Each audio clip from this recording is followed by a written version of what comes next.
Welcome to the Podcast Interview Marketing Show, where we explore big ideas with leading experts on how to grow your brand and business with targeted podcast interviews. Are you more of a talker than a typer? If so, you'll want to listen to this episode. You see, for me, I've written a lot of blogs in my life, but every one of them felt like going to the dentist. It was a homework assignment, but I'm a natural talker.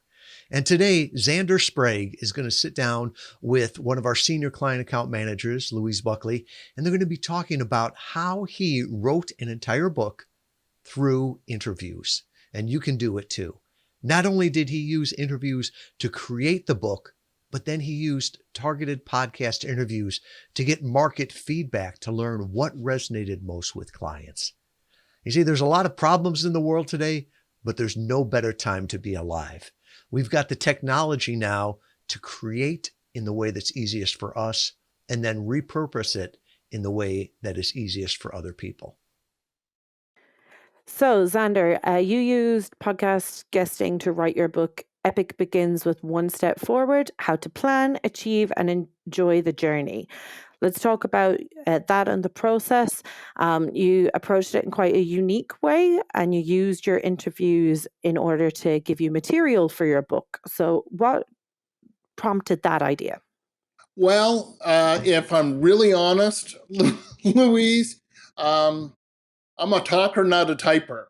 So, that whole process came through this idea that I'm much better at talking my ideas and trying to type them out. And in fact, that's how all three of my books that I've written happened. Is I started off dictating, but then I found for my epic book that doing some interviews was actually a lot easier because it's a conversation and stories come out. And as we'll discover today, new stuff comes out and we're able to get new nuggets, or a story I hadn't thought about comes out. So that's really how that came about, was more what my own process is. It is. You're right. A conversation prompts the other little tidbits and stories. That can be quite hard to translate into a more formal book. So did you find that side of it challenging? Well, yes, absolutely. So what happened is I recorded these conversations. I then used a program to transcribe it so that I actually had written stuff. But it wouldn't make a particularly compelling book to just read. Like, it'd be like reading a script. It'd just be like, Zander said this, and Aurora said this, and Louise said this, and Zander said this. So I looked at that, and I had from that material, I had an idea of what I wanted, and I went through and created kind of outlines for the chapters and what I wanted to sort of say. And then I did utilize a ghostwriter editor to take all of that and frankly make it a lot more readable than what I could do. Ghostwriters and especially editors are very handy. I know myself. Very, very handy. And, and we might get into like sort of later in the process about like using an editor. Just super quick, the one thing that's at the top of my mind right now is if you're writing a book, which trust me, if I can write 3 books, 2 of them bestsellers, you can do it honestly. But that editing process, that proofreading process takes so much longer than you think. And I had professional proofreaders doing it. They'd send it back. There was stuff that was right, stuff that was wrong. And if I'm completely honest, by the time my book went to print, I'd read my book myself like 7 times and was tired of reading my own book for a little bit. I'm not tired of it now, but like when it finally went, I'm like, okay, yeah, all right. Is it hard to find a ghostwriter who understands your voice? because everybody has different styles and you still want it to be you? Yeah, I guess the advantage that, I mean, yes, it can be. However, the advantage we had in this situation was she had my actual voice. She heard my inflection. She heard and could learn from listening. So it does take time. It's a dance. If you think about like your own job, and when you first start, you're kind of struggling, to figure out how to do your job. But then there comes a point where you know enough to be able to sort of go, okay, I can get into a flow and do everything. Same thing with an editor. They really start to hear your voice. The first chapter or two, um, she did a brilliant job, but I'd be like, no, that's not quite the way I would say it. Here's how I want it. But then she picks up and goes, oh, now I get what Zander's voice is. I can imagine reading it that many times over helped you when you were promoting the book, though. Very much so. Very much. Although, here's the thing that's honestly amazing. You have people who, like, their job, they're professional proofreaders. They're really good at their job. And yet, like, multiple people reading this manuscript, and we still forgot period. Like, all of a sudden you discover that you forgot a period or a comma or something. And you think, how can that many eyes, that many intelligent people miss that? But the challenge is when you keep rereading it, I know what it's meant to say. And just sometimes in the editing process, a word gets left out, but I know what it should be. So my brain just puts that in, and all of a sudden someone goes, hey, wait a minute. We're missing a word. That doesn't make any sense. And the worst thing is when you discover once it's in print that you've missed something. But I get it. We're all reading, you're just rereading the material. You're like, I know what this says. And I hate to say that, but it is that process. And we've all read best-selling authors and really great books, and all of a sudden you're like, wait a minute, that sentence that doesn't make sense, Stephen King. Oh, for sure. And like anybody listening has done some sort of essay in their lifetime that they've had to, whether even it was just back in school, that they've had to read it over and they've missed bits and pieces. So if you're reading something 10 times over before you hand it on to the next person to read 10 times over, they're going to miss teeny bits and pieces. Absolutely. Going back to using your podcasts not only to gain material but also to help you write books going forward, like how did you find the promotion process when it came to podcasting? Well, I found this great company called Interview Valet that was able to help me get booked on as a guest to be able to talk about the book and the ideas, and that has been really highly successful for me, because as I said, I'm a talker. I like to talk, and I love to talk about my epic. I love the opportunity to share the ideas. And I mean, it's an interesting process because you start to find out what the sticky parts of your book, the thing that resonates with people, that in your mind you think, I thought people might really like this part, but the thing that they're really, podcast hosts seem to go, oh, I really like that, or you get feedback from the podcast of what people find, the interesting part, and that makes it easier because then I'm like, all right, I need to make sure to talk about that because that seems to be the aspects that are resonating with people, which therefore makes it more. For sure.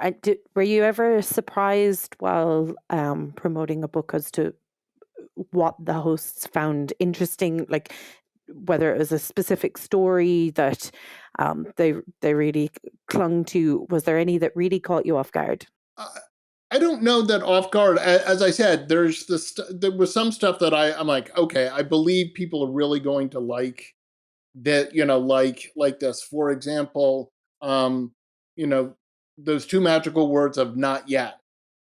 Are you done your book? Not yet. Doesn't mean you're not going to be. Are you done editing? Not yet. Doesn't mean you're not going to be, just means it hasn't happened quite yet for you. Um, I had an idea that that would be something that resonates with people. But there are the other things that really, obviously, I like everything I wrote in my book. But it's interesting the stories that people are like, oh, that was really great. And then I'm like, that that kind of, that wasn't exactly the point. What they pulled out of it wasn't what I thought people would pull out of it. But that's okay. It's not up to me to say, no, you got it wrong. When you were doing the interviews that were helping you write the book, did you let the hosts know that you were using the interviews in order to gather more material, or how did you present that to them? Oh, actually, I should clarify. The way I did this, they were absolutely interviews, and they are part of a podcast series. I was working with my mentor, we were having the conversations. So it wasn't different podcast hosts that I was doing, but I was creating sort of this creating the book purposely, but also creating content. So it's like sort of this, people are like, oh, I really like Zander's book, but what did it sound like making it? You actually get to watch it, which is kind of cool. It's like the making of of the epic begins with one step forward. Behind the scenes style. Yeah, exactly. Would you advise others to try and do it that way if they're thinking of writing a book? Yeah, I mean, again, do what works for you. Writing is always, the actual writing has always been super challenging for me all through my academic career. Um, and, honestly, the best class I took at university was a class where I had to do a 2-hour presentation. Everyone else hated it, and I loved it. And that was in my senior year. I honestly wish I would have been able to do all of my exams as oral exams because I knew the material. I just really am not that good a writer. So I think that when you're trying to write a book, if you are more of a talker, pick up just get a tape recorder. Get a friend who you trust and say, let's have this conversation and record it. And then you'll get the material. It's easier to write a book when you actually have some material to work with and go, oh, look at that. Now there are some horrifying things about just dictating stream of consciousness and stuff. One of them is when transcribed, I talk in incredibly long run-on sentences. And there are times where I'm talking and where the idea I start off with and where I end up are different. And then I'm like, well, that just doesn't make any sense when it's written down. So that is one thing you'll all of a sudden read and go, oh my God, where are you going, Zander? Like you started off talking about not yet and ended up at the 97.3 rule. And that doesn't make that written down doesn't make any sense. Just talking and wondering where the end ever gets to. Where's the period? It's nowhere to be found. Are there specific genres that you think are best to write books in, that the style of the approach you took? The spoken author method, that's Aurora Winter, my mentor and business coach. That's her idea. She actually came up with this idea of the spoken author because she works with me and knows me well enough to go, how can I help Zander write a book? I don't know a specific genre that it would work for. I guess I'd have to say, no. I mean, I think whatever kind of book, again, it's more of the process, Louise. If your process is not to sit down and type, that's not how you create best. Do what. There isn't one way to have to do it, right? I have have written books, but I actually dictated them to start off with. That's how my creative process started. So I think if you're, again, it comes down to how do you work best? Some people are prolific when it comes, they can sit down and type for days and create all kinds of stuff, and they couldn't talk that long. I can talk for days, but I can't type for days. That's fair enough. So, um, so if to other authors that want to go on to podcasts in order to Yeah. promote their book, what would you say is one of the cardinal sins that um, they can commit while they're on a podcast? I think number one, try and keep your answers somewhat brief. Because it is this other person's show. They want to be able to talk. Now, look, I absolutely have been where I'll kind of, kind of be mindful of the time. One of the things when I started off being a guest, I actually had a timer that was below my screen. So, and I'd hit it, and I didn't want to talk for more than 2 minutes and 30 seconds.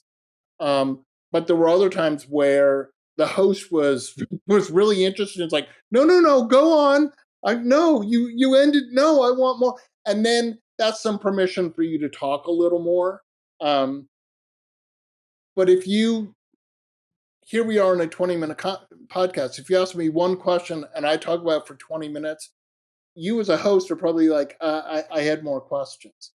The other thing is, be prepared. Understand what this podcast host, what their show is about. Try and tailor it to what their subject is, and have questions ahead of time that you're asking them to ask you. They may not ask you. And the other really important thing is, if there's like one, not more than two things that you really want to make sure that you get in there. If you aren't asked the question, but you actually want to talk about it, kind of find a way to drop it in there. But try and do it in an organic sense. I mean, there are some key things like my idea of not yet. If it hasn't come up, I guess I'm good enough that I can find a way to make it sound natural, but I drop it in there so that the listeners will hear. I want them to hear not yet, because I know it's sticky, and the idea is I'd like people to be listening and interested in my book and in me. Sure. And for those that are listening at a later date, not yet might be very soon for them. Exactly. What advice would you give to authors on podcasts in a way that they can promote their book without it being super salesy, as well as giving good content to the host? Because there is a fine line between. There is there is indeed that fine line of, in my book, I talk about, and if you say that too often, then it does sound too salesy. But I think I'm naturally a storyteller. So as you can see, because I talked about, told stories about the process. If you say something that's in your book, tell a story and go, and there's similar stories in my book, right? There's just, you're dropping that you're an author, right? I think once or twice you can say, there's a whole chapter on don't be afraid to fail, and there's some good examples in there if you're interested, right? So make it not about your book, but about the information that other people, that's valuable to other people. It's a nice way of talking about your book or referencing your book without sort of as gratuitously, like, again, if people are interested in the podcast, interested in what I have to say, if I mention, and there's, I go into more detail, in the book. Here on the podcast, here's what I'm going to say. it creates that interest. For sure, and it creates a more flowing conversation as well. Absolutely. So what kind of insights would you advise for those who are looking to use podcasting, not just to promote their book, but also like for networking and building relationships with hosts and how that can benefit you when you're in the process of both writing and marketing a potential book? Okay. So I think the most important thing is don't be afraid to for ask for things that you need or want. Be it, um, you know, Louise, I've really enjoyed being here. I'd love to stay in touch.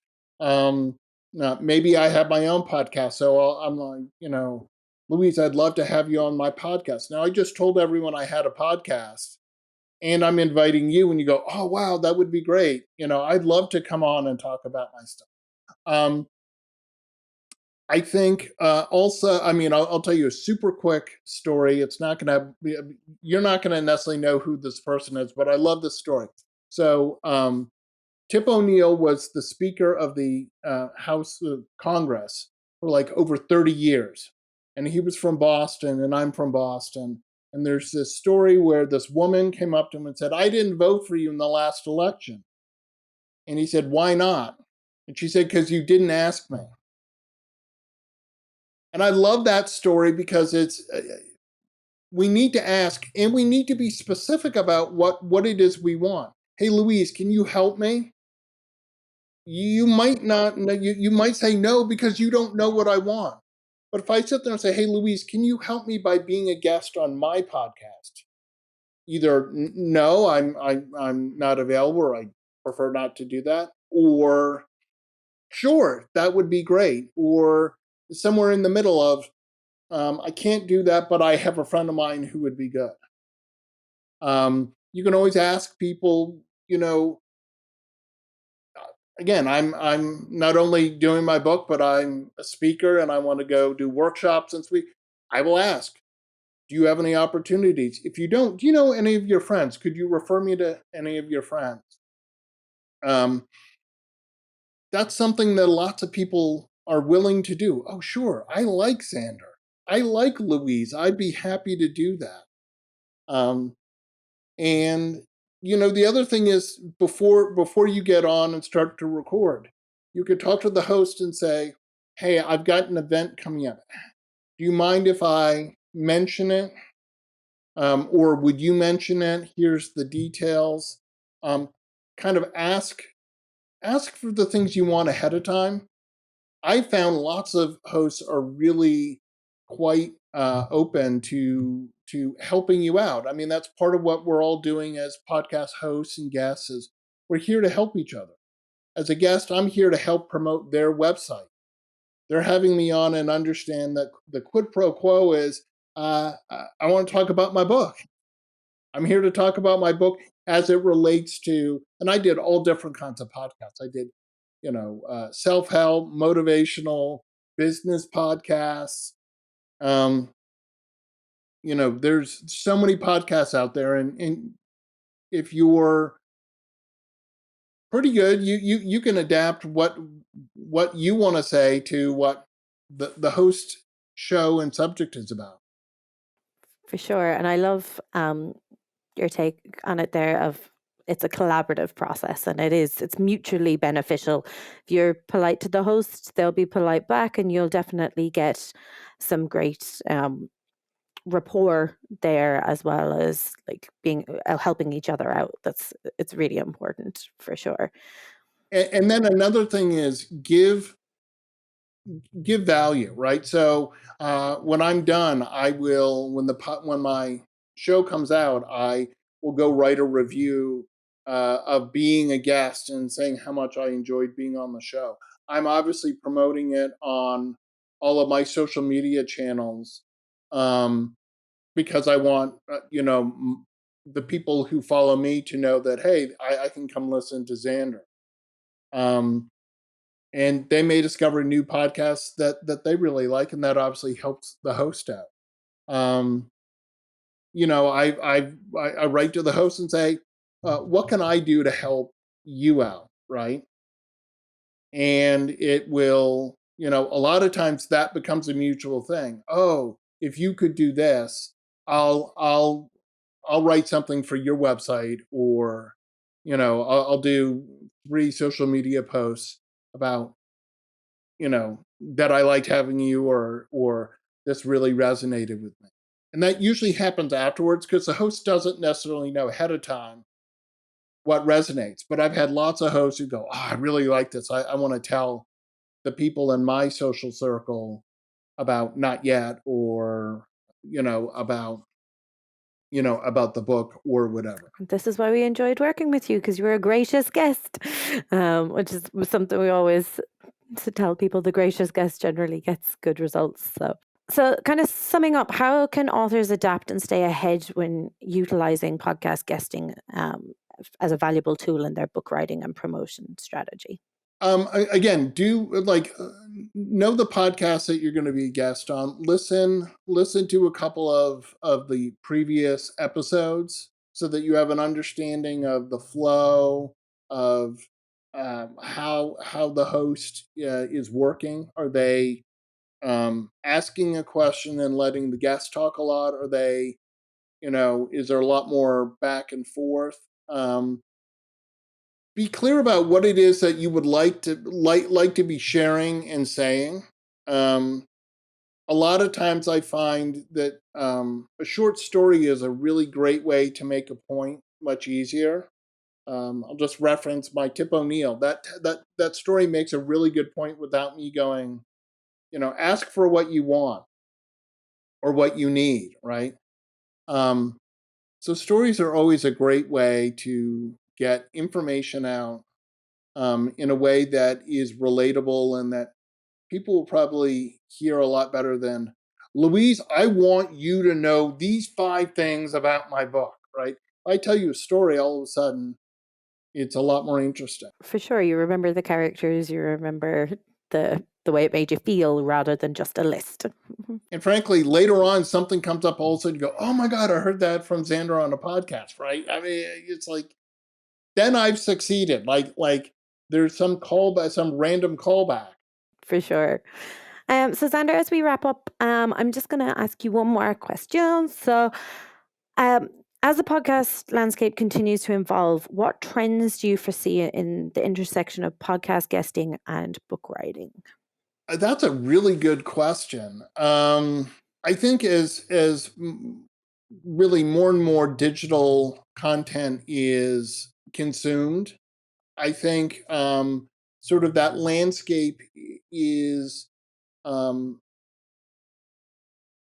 people are going to find their niche. They're going to find the podcasts that they like. We all know that there's like millions of podcasts out there, and yet you tend to find the genres that you like. So to the extent that you can say, I know I like listening to these podcast hosts, maybe look for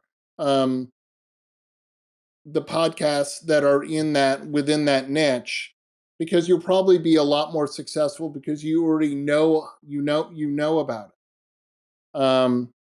I kind of branch across entrepreneurial, business, personal, but that's just my book and my experience. But it's definitely changing quickly. This whole idea that not only can you hear this podcast, but you can watch it. I think that's a big thing. Understand if you're going to be on camera and there's going to be video of it. So don't show up in the pizza stain, concert T-shirt. And also, if you're doing it, pay attention to your background, right? You can put up one of the, the backgrounds if you don't have, something nice, but pay attention to, turn on your camera beforehand and go, what can people see behind me? Because that can get distracting if all of a sudden people are like not listening, like, what's that book on his bookshelf? At least yours is very clear. It's your book. It's the one that we've been talking about. Well, yes, I'm perhaps going to the extreme of having really thought about it and said, here's going to be my background, you know. Well, I think Zander took away our excuse for not writing that next book. If you want to find out more about Zander Sprague and all that he talked about there, go back and check out podcastinterviewmarketing.com. We'll have all of his links in the show notes. And I wanted to share one thought with you at the end here. Sort of a paraphrase from a story that Penn Jillette once told, the magician from Penn and Teller. He said, "How bad do you have to hate someone not to tell them what you've learned?" You see, today we've all learned different things, and it's never been easier to share that with people. And it could be writing, it could be speaking, it could be social media, it could be a podcast guest or a podcast host. But I encourage you, share what you know.